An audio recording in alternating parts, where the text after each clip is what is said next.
Good morning. Another day in the shed. So, you may have seen this box. Brother Cycles. Let's have a look and see what's in here. I mean, obviously it's a frame. Spoiler alert. So, brother, I've been aware and kind of in contact with brother a few times in the past, and this build that I'm going to start soon is one for a dear customer of mine, Boz, and I think this is his third brother he's got. Really nicely put together, small company, UK based. I've met the guys, lovely guys, lovely chaps, and they're making stuff in steel predominantly. So let's get this box out of the way and we'll see underneath. And this is a Stroma, this is their new frame, or newest frame I think.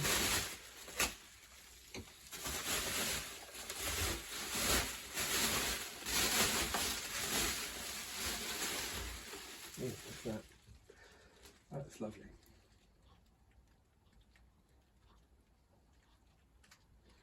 There's a slight fade on there from like a navy to a sort of petrol blue. What I'm going to do is I'm going to do some hands-free shots so you guys can have a little bit more of a look at it. I'll take this packaging off and then maybe talk about it a bit more.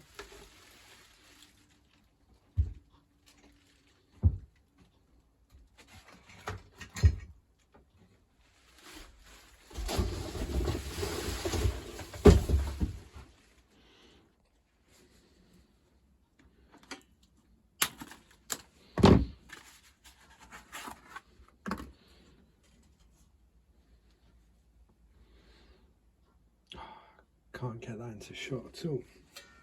Let's move the camera back.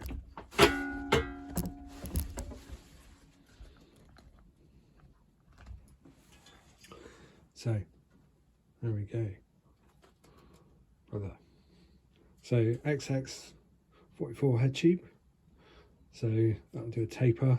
You can put any headset in you like, which is nice. There's no integration in it. So, you don't have to worry about dropping bearings. And you can choose whichever one you want, whether it's a King or a Hope or a Cane Creek. I think Cane Creek would probably be my choice. And what else have we got on here? External cables. Because why would you not? There's probably a whole channel, let alone a video, to argue for external cables. Maybe we'll come back to that another day. Threaded 68 bottom bracket, super normal. Some cute little DO2 or other electronic shifting ports on there, and rack eyelets, mudguard eyelets, and then the bike, because it's road disc, is flat mount and then through axle. It's quite a neat sort of industrially type drop out there, and then you've got a mudguard eye and then a rack eye as well, so you can have those independently. And actually the way they're set with the flat mount and everything as well, you won't have to do the faffing of cutting stays and bending stays to make everything look neat. There we go, Stroma.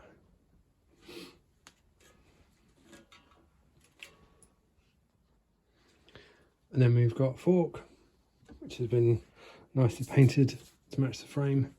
I think you get manufacturers that go for a raw carbon finish fork, or they paint it in. And I think it just adds a little bit of like old school style, having the colour matched sprayed fork, and carbon sprays so well. You get such a high finish on it, super glossy, really deep.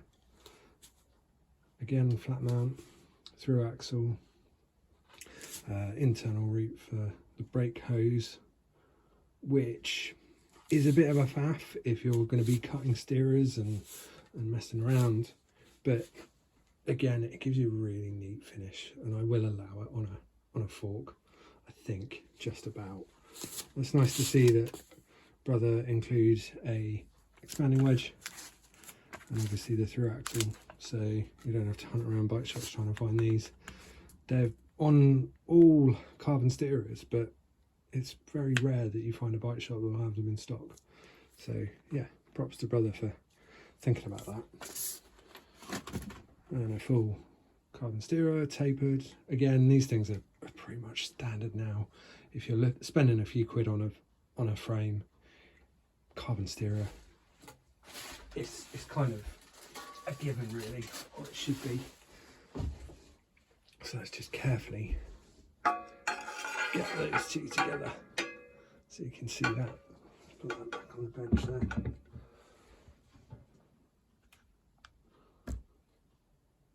Nice.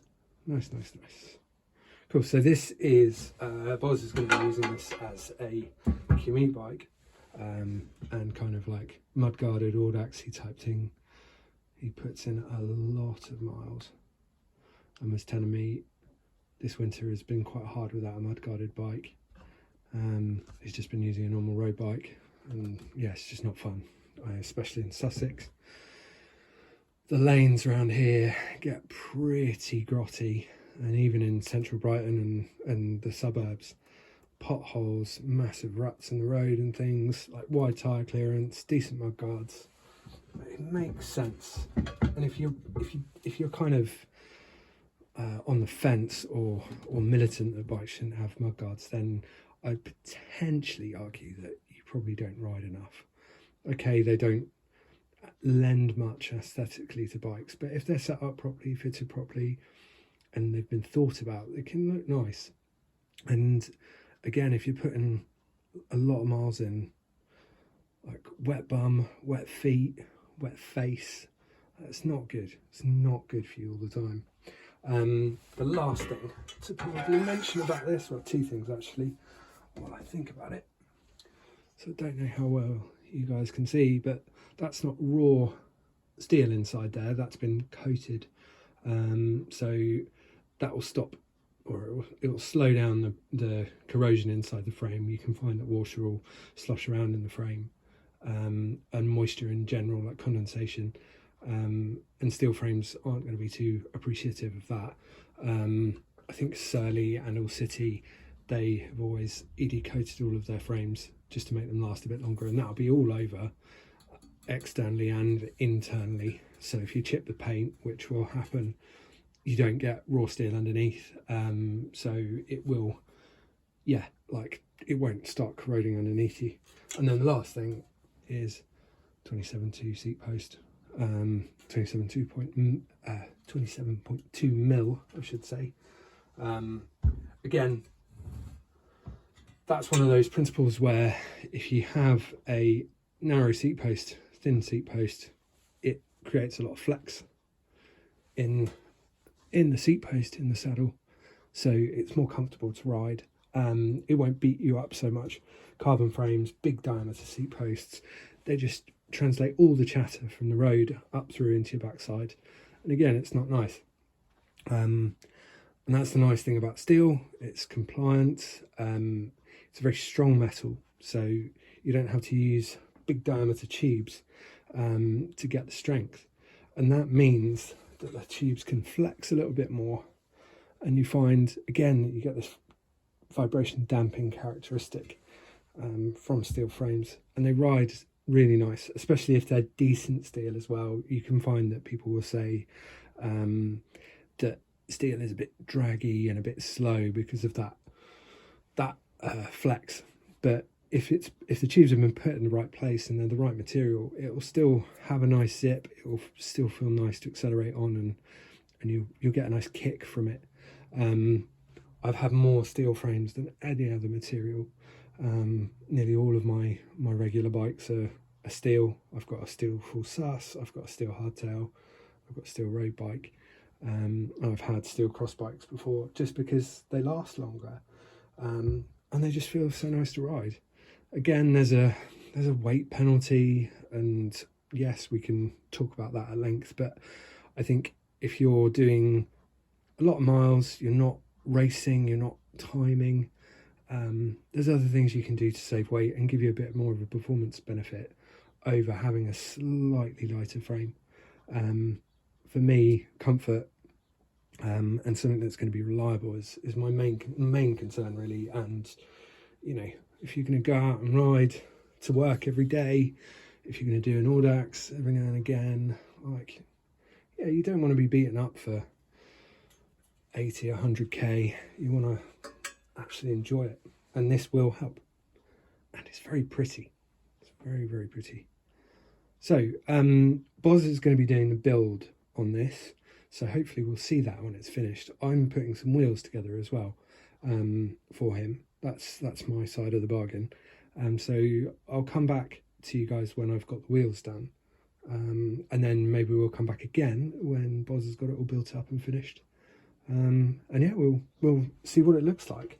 So thank you, brother, for sending this to us. Brother, go and check their stuff out.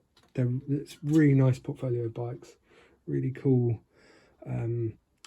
forward thinking, up to date, I would say. A very contemporary brand. They're designing bikes that we want to buy, we want to look at, and that we'll also ride really nicely. So yeah, have a look at them. Again, thanks guys for hooking me up with this. Boz is going to be very pleased, and yeah, hopefully you guys will be as well. So yeah, next time, maybe some wheels, maybe a bit of the build process. We'll see how that goes. See you soon.